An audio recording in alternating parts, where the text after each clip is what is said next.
matulog kay Dichi pag alis ko na lang, ano? Sabi ko kay Dichi mamaya, ano? Alam ko tabi, doon ka matulog, doon tayong dalawa sa papa, gani. Ano? Sasabihin ko lang sa kanya mamaya, ano? Ngayon, ano? Doon ka muna matulog mamaya. Saan? Doon, hanggang dito ako, tabi tayo. Ano eh? Oo. Sige, okay. Para mahilot kita maganda mamaya, ipakin tahing, ito. Hindi pa natin papayan. Dito tayo kakain mamaya, may ulam na niluluto ro. Doon pupunta ako doon mamaya. Doon ka na kumain at nagluluto ng ulam doon. Tinatapakan kay para Tortang itlog ang ulam natin, torta. Yan. Piyakin tayo, yan. Di ko ba kapatid po ito ng tatay ko. Talaga po ito, di ko pa. Mamaya hilutin kita. Tama-tama. Sabi ko na lang kay Diche, papaalam ko ano eh. Hanggang dito ako mamayang gabi, makasama kita ano eh. Kinabukasan ng gabi, aalis na ako ng umaga. Doon na ako tutulog pero umuwi ako pagka-araw.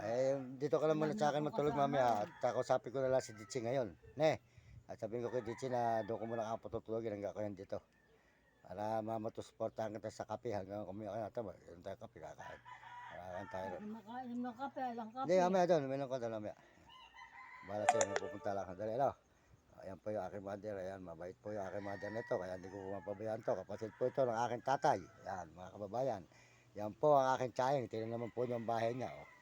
Teka pong kubo lang, mga idol. Kaya kawawa po yung ating tsayeng nito, mga idol. Kaya po tayo po yung pagpinagpala. Kasi ito po, hindi ko pinababayaan to. Hindi, at sabihin ko kay Diche. At sabihin ko.